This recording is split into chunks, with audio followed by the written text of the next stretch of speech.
SmackDown was in Ontario, California tonight, and you had a lot of Raw guys come on the show since, this is what they're going to do now.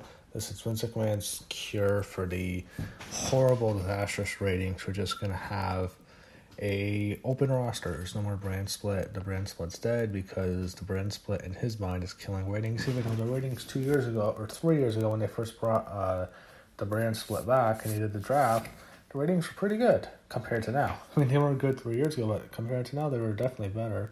But I guess because, in his mind, the ratings are a reflection of the current roster, people want to see more stars on both shows. Now we can basically get rid of the shakeup.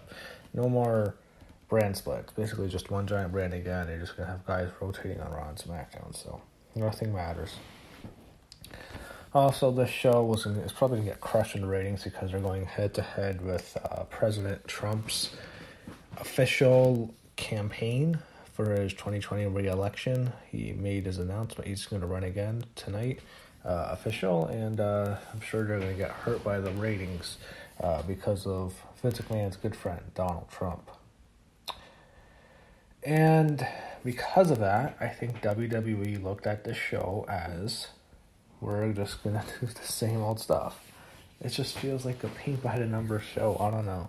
And it's hard to say it's because of the competition. They've had tougher competition going head-to-head with the NBA Finals. It just seems like, status quo. We're just going to do the same shit. It's just not entertaining. Nothing's good.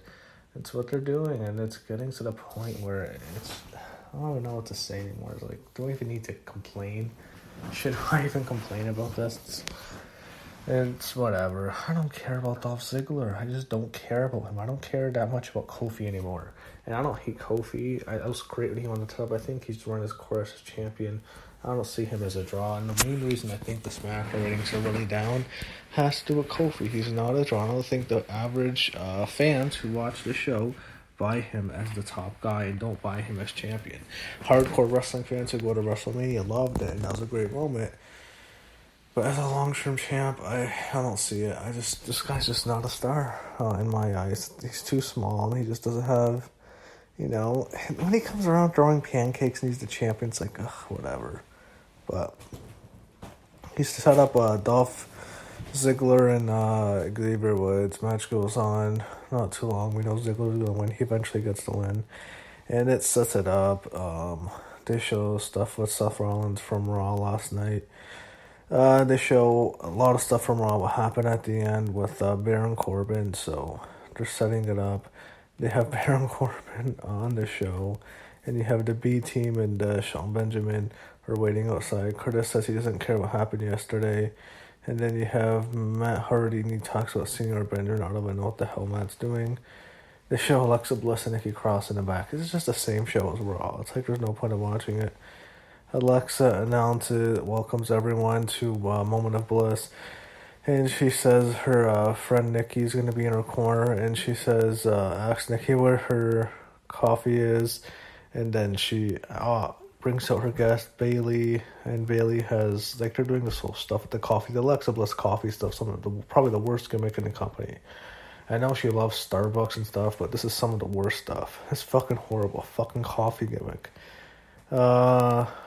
They go back and forth, and Alexa's doing really good on the mic. She's very good.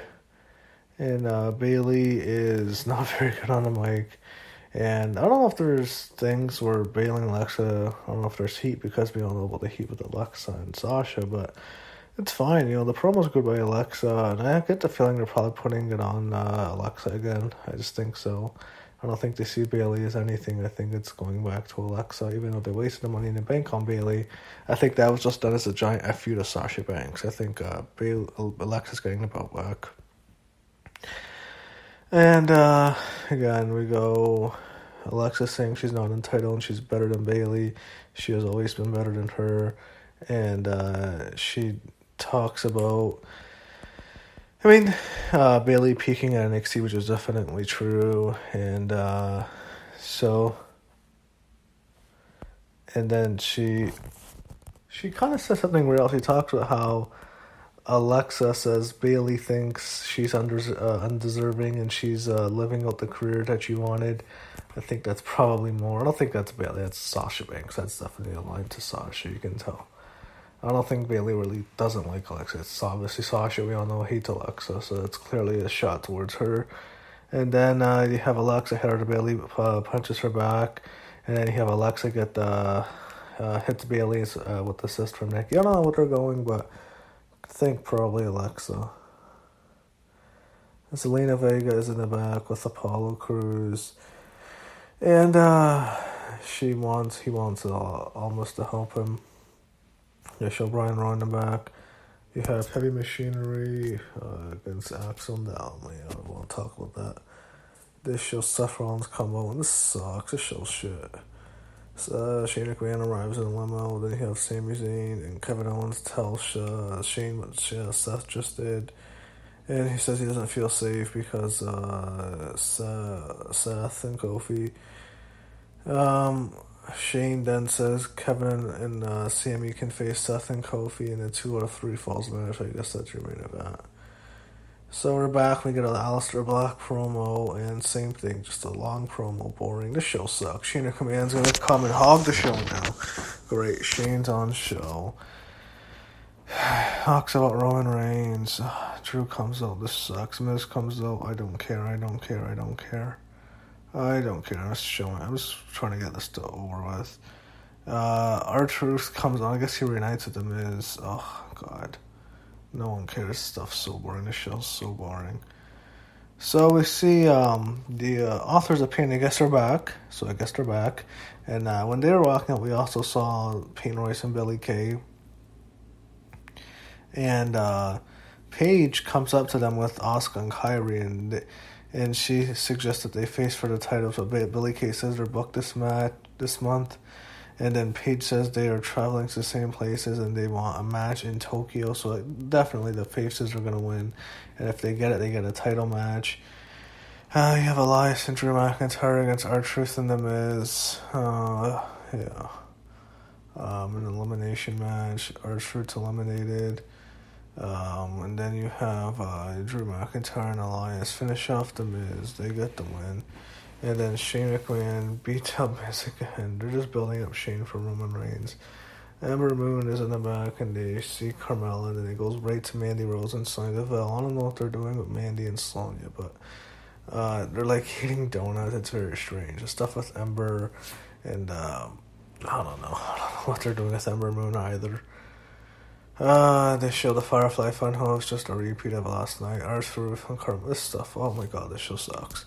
So finally get to the main event. It's a 2 out of 3 falls match. It's Kevin Owens and Sami Zayn against Kofi Kingston and Seth Rollins. So it goes on for a while. We all know who's winning this. I don't know what they're doing with Owens and Zayn anymore. It's like, I don't know if that's anything with the Saudi Arabia thing that neither of them went, but we all know the champs have to win. They can't be losing. And Seth and Kofi get the win. I don't know if they're ever going to go back to that match with Kofi and Seth, but I don't think it really matters. I don't think anyone really cares that much. That's kind of sad. I don't think anyone cares too much to see that. So it's another run-of-the-mill show. It's like nothing happens. Boring.